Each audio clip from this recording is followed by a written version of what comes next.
I kind of tried not to write this book. I was trying to write a different book, and I kept doing writing on the side, and then I made so much of it that eventually I realized that it would have to become its own book. But I think, it was kind of an unintentional book, which is interesting.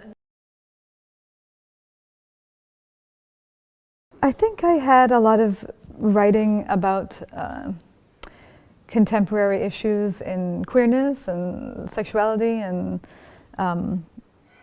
what in English we say homonormativity, which is like what happens when you have civil rights advances in a space. Some people want to stay more punk or radical. And then I had a different set of writing all about maternity or about having a baby and kind of more diaristic writing. And they didn't seem connected to me. And I think I had a moment where I realized that if I put them in a book together, it would make those conversations related in a way that the culture tends to keep them apart. And then that seemed to me very interesting. What do these, or can these two spheres talk to each other, since for so long issues of maternity or procreation for legal and other reasons have been separated, have been walled off from conversations about queerness. So. Harry doesn't conceive of himself as moving from one gender to another, so I'll just say that. But there are many people for whom neither category seems like a perfect match, and so you undertake ways of being or modifications to make you feel more comfortable in the world as you want to be, but it doesn't necessarily mean, as he says in the book, I'm not on my way anywhere, you know. And but I think that it kind of just happened to be something that was transpiring alongside the time period in which we were also attempting to conceive a baby. So it wasn't something I thought of as a focus as much as it was just, if I were to write about that time, that would be also something that was included. But I think that the time period of the book, which is about 2007 to 2013, saw a lot of different debates and legal questions in and around the nature of our relationship or of parenthood or queer status and gay marriage. And so it kind of just, those things folded in very naturally because they were the water in which we were swimming. You know. Yeah, I do agree with what you're saying. The only thing I would say is that I don't think we need to love anybody despite their gender expression. We can also love people for exactly what their gender expression is. So I don't need to, I love Harry exactly as he is, so I don't need him to, I don't need to see past anything. I like what I see. But I think that the book is definitely about love and all kinds of love, romantic love, sexual love, maternal love, love for books and for the thinkers who have meant so much to me, love for a certain queer tradition of badass people who have paved the way for all of us to have whatever modicum of liberation that we have. So there was a lot of love that I wanted to.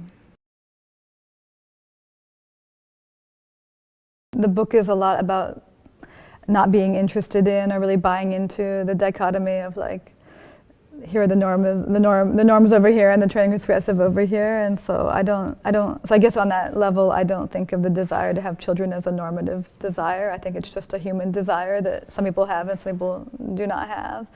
So for me personally, there's not very much to reconcile. I think it depends on who's looking from the outside. I think people who oppose those things would think there was something to reconcile. But I don't actually think the book, it's more sociologically interested in noting other people's responses to just a life that, you know, I and others are just living. So more like about how to field projections from other people rather than feeling some of those conflicts internally. So you'll have scenes like a friend joking with me about this mug in my house with this picture on it being like, you know, joking about, you know, it being very heteronormative, or dealing with like people in the hospital saying things to you all the time that make all kinds of different presumptions. I'm more bemused by them throughout the book than I am troubled personally, you know, if that makes sense.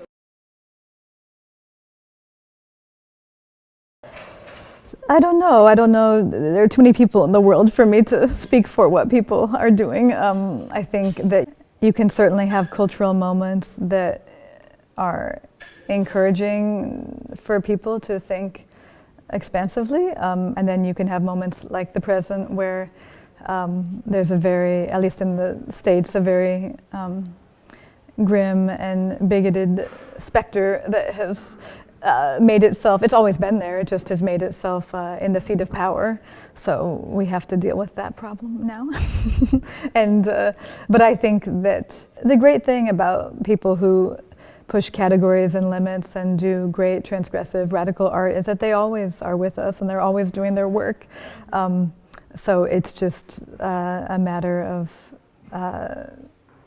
finding them and paying attention to them, but they don't come and go with who's in the White House, you know, or who's in power, you know. Yeah. There are many answers to that question. On the one hand, you have your typical brew of just ignorance, like not getting out to meet a lot of people, you know. Knowledge and exposure doesn't change everything, because sometimes there are reasons why holding on to gender roles as structured by a patriarchy link in with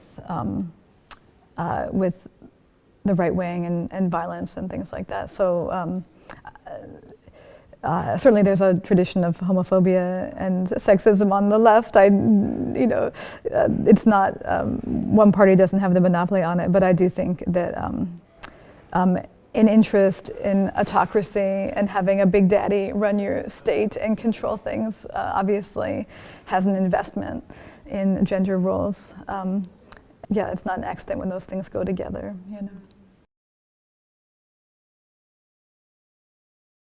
It's so integral to who I am. It's like kind of asking me what kind of person I am, you know. I don't, I've never seen feminism as a, as you say, as a unilateral thing, you know. So it doesn't bother me or surprise me that people have different attitudes towards what it means or what it does in the world. It used to be that I might say that feminism is in one way insisting that, you know, women, the truth of the fact that that women are human beings and, you know, representative of human beings, and but I think that as the human itself, as a category, is at least in a lot of theory about, I don't know what you say in France, like in English we say the Anthropocene, kind of like about an era in which humans have done so much ecological destruction that might render the earth uninhabitable. I don't know that claiming human status is actually where the forefront of feminism is right now. I think we have to think beyond the human about justice. So I think feminism can lead the way with that as well, so, yeah. Just like there are many different strands of feminism, you know, I don't believe that everybody is put on the earth to resist in the same way. So some people work within the system, some outside of it, some in their artwork, some in their living.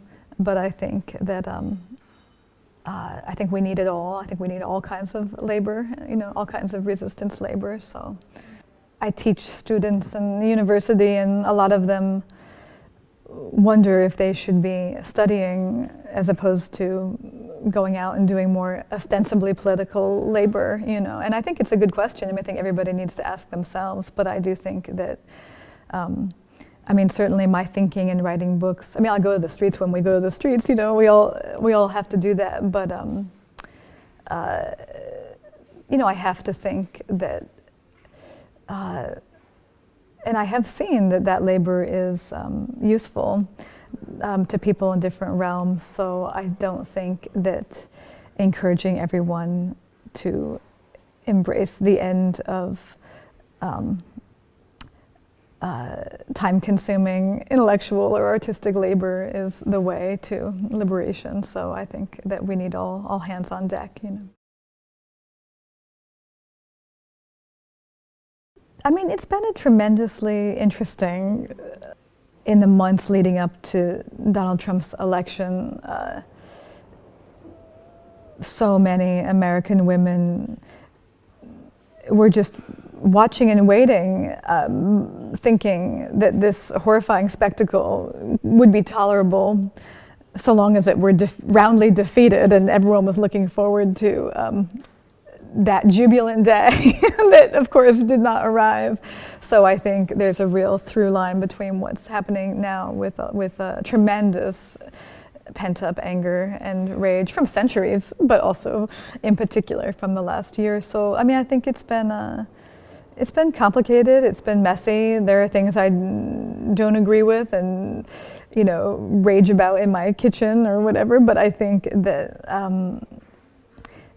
I think most moments that have transformative change don't happen cleanly, you know, and some methodologies are suspect, but it's the number of conversations that have transpired is so huge, and I think they're all about very, you know, important things. I mean, the questions, in some sense, of the Argonauts are distinct from some of the central questions going on with Me Too, but I think where they converge is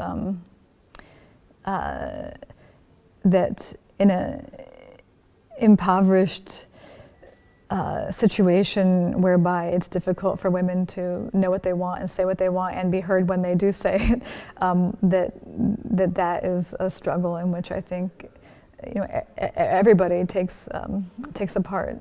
So I think men and gender fluid people, everyone takes a part in terms of figuring out a more capacious and equitable and more pleasurable, frankly, way that we can be together, you know, sexually and otherwise. So I think in that sense, the missions are aligned. Yeah, absolutely, you know, absolutely.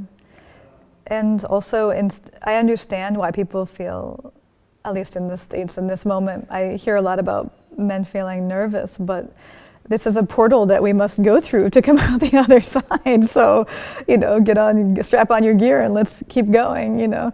It's not, feeling a little nervous is not the end of this story, it's just the beginning, you know, so.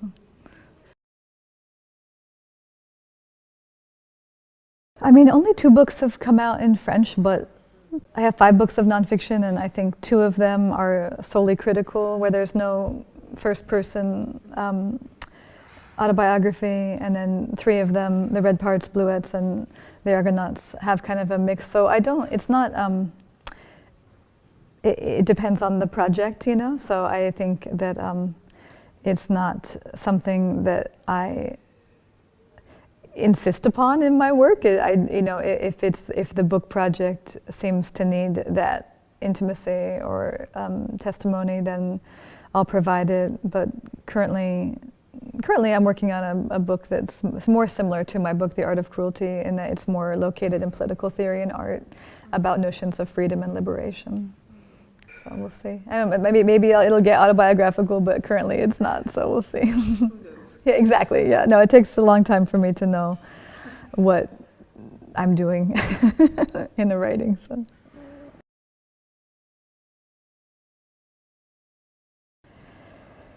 So not books about the Argonauts in particular, but just 3 books in life, yeah.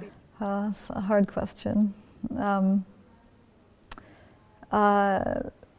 And because he wrote in French, I can say that Paul Celan is a really important writer to me, and I think that it was in part because of this very, very, there's a part in the Argonauts where I say, I want the you so close that no third person pronoun need apply, but that space I'm talking about is the kind of deeply internal I to thou space between a self and, say, your God, or a self and a beloved, or a self and a self.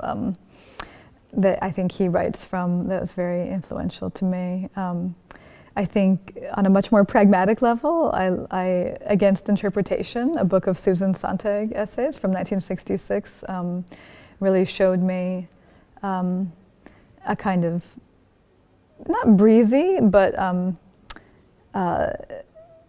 a woman writing, just being able to say sentences like, since Plato we've thought of art this way, but a lot of bravado and a lot of wide range and a lot of writing about politics and art together, which has been really meaningful to me. And then, you probably have in France a book, Testo Junkie by Paul Preciado. I don't know if you know that book, yeah. But that book is a very recent book, but it didn't really make me who I am. But I will say that when I was writing The Argonauts, it came out in English about halfway through my writing, and it was really helpful to me. I loved it. I love that book. And the last book I'll mention is an American writer named David Vonarovich, who's an artist, and he died of AIDS in the 90s. And